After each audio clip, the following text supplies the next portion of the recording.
Welcome to Cat Scratch, the series where we learn how to play the Unofficial Warriors adventure game. I'm Danny, and today I'll be teaching you all about combat and how it works within the DUEL system. So, you're ready to clash into the battle of epic proportions. That's great! First, let's go over what I'll be covering in this video. You have 3 actions you may take every turn. There are attacks, evasions, and impact moves. You and the enemy fight via contested rolls. A cat must meet a certain amount of successes to impact an enemy's armor. Types of damage, how they affect your dice, and how squishy your cat is. And last but not least, various effects you may encounter during a combat situation. I know it may sound like a lot, but by the end of this video, you'll be a combat expert. When entering combat, your cat has a few options available to them. Let's review the options beside me. Rules go as follows. Your cat can only do 3 of the following actions. Free actions are, well, free, so you can do those whenever. Now I know that there are 4 actions listed here. As the rules go, you may only do 3. And you can't double up on them either. However, you can do them in any order that suits you. The first option says use an attack, evasive, or impact skill. These are the things we're going to be focusing on mostly in this video. So let's go over what these are. Attack skills are swat and bite. These are skills that you use to damage someone with. Evasive skills are swim, chase, climb, and jump. These are skills you use to evade with. That's a fancy term for saying dodge. This lets you just slip out of harm's way. Lastly, we have impact skills. Pounce and wrestle are impact skills. These are used to knock an enemy off their paws or restrain them. Alright, so let's say we're engaged in a combat situation.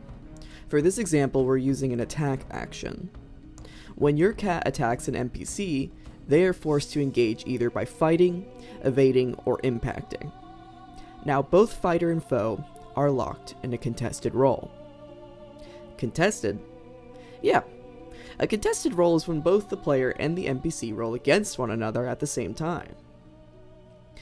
Let's look at an example. Say the enemy rogue is attempting to bite a warrior player, while the warrior wants to swat at the rogue. Both players must roll against one another. Okay.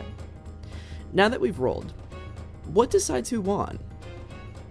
The cat who rolled the most successes wins the encounter, and they're able to hit their enemy. Let's take a look at the dice. It looks like the warrior won. Let's go Team Warrior Cats. The rogue rolled the lowest, and this means they've lost the attack action. No worries though, dear player, if you experience what the rogue is experiencing, recognize that they still have 2 actions left. They may either use a knack, move, or make a skill check related to the situation at hand. Or, paw, in this case. So, the warrior won the attack roll. Now what? Well, now we calculate damage, right? Whoa there! We gotta discuss armor before we hurt anything. See the chart to the right. Each armor type has a certain number.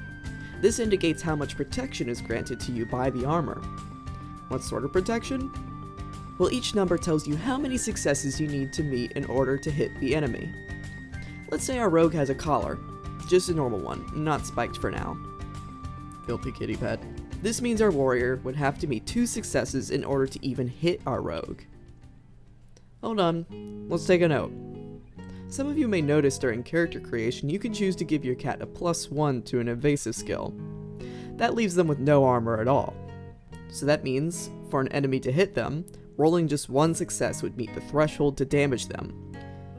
Oh no! You might be thinking. Fear not. With contested rolls, your slippery cat has less of a chance of getting hit. Anyhow, let's look back at our roll. Bam! 2 successes, that's how much we needed to beat the collar for. Great. Now we can finally talk about damage. Our warrior is using a swat attack. Let's examine our damage chart. On a successful check, SWAT automatically does a base damage of 1. Add 1 bonus damage for every extra success you've rolled. If 3 6s are rolled, apply the bleeding out condition to their enemy. Lucky for the rogue, we didn't roll 3 6s, but we did meet their armor. Based on the rules of SWAT, the warrior automatically gets a hit of 1. Okay, let's see if they've made any other successes. And they have. Just 1 more. Now we have 2 damage in total. Notice how I didn't re-roll my dice when I was checking for damage. You don't need to do that. We just look at our original roll. Because the rogue took 2 damage, they are now harmed, and they'll mark harmed on their sheet. More on that in a moment. Let's examine the other kinds of attack damage. Alright, we just went over SWAT, so let's check out Bite. Bite says, on a successful check, it automatically does 2 points of damage. Add 2 bonus damage for every 2 extra successes. If only 1 extra success is rolled, then the enemy only suffers a base 2 damage. This means in order to get our extra 2 points, we can't have any singles, we need to have doubles. The third type of attack damage is Poison. On a successful check, Poison automatically does 1 point of damage. The total of all successes rolled are distributed evenly as 1 point of damage at the start of the inflicted enemy's turn. This effect will end when the enemy is down, healed, or the amount of successes rolled have been exhausted.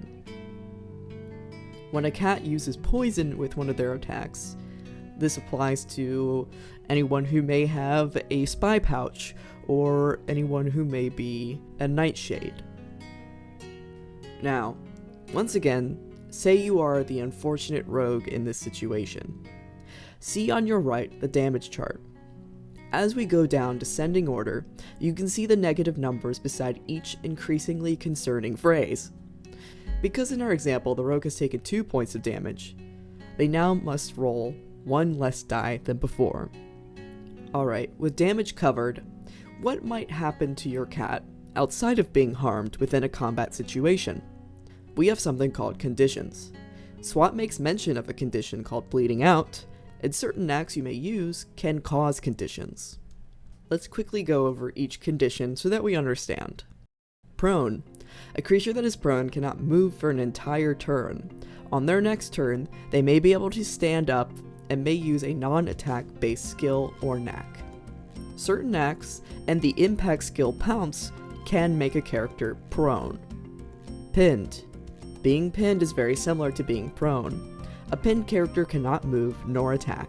However, a pinned creature must break the pin in order to regain its turn. This is done via a contested wrestle. Both parties roll strength plus wrestle. The highest roll wins. A knack may be used to break the pin. Confused. A creature that is confused has disadvantage on intelligence and spirit-based rolls till their next catnap. Afraid. A creature that is afraid will run away from combat if damaged past bruised, or freeze completely with fear if uninjured. This effect ends once combat is over. Poisoned. Creatures who are poisoned take 1 point of damage on their turn unless given an antidote, downed, healed with a DC 2 plus intelligence medicine check, or until the poisoner's success pool has been exhausted. Bleeding out. A creature who is bleeding out takes 3 points of damage at the end of their turn. A creature remains bleeding until healed with a DC 3 intelligence plus medicine check, or until they are down. Cats using herbs gain advantage on the medicine check. A leader may spend a life to stay at fading and nullify the bleeding out condition. We know how to fight, we know how to damage. How do we recover from said damage? Let's examine the chart to the right. Firstly, we could use a medicine skill. Each success rolled for an intelligence plus medicine skill heals for 1 point. This is a simple option because any cat can make a medicine skill check. Next is Prey. Prey can recover up to 3 chips and eradicate the conditions confused and afraid. And lastly, Herbs and Poultices. Using a medicinal herb will automatically heal a cat for 2 points. Pairing herbs with an intelligence plus medicine check will heal 2 points for every 2 extra successes. If only 1 extra success is rolled, then the victim only recovers the base 2 points. It's a lot like Bite, but the healing version of Bite. Your cat can also do a cat nap or make camp. A cat nap allows you to regain half of your total health and chips. A camp is how your cat can regain their entire health and their full amount of chips. Now, any narrator that's watching may be wondering, how does initiative work then? Well, firstly, there's multiple ways that you could decide initiative within this game. The most simple version is to use your dice.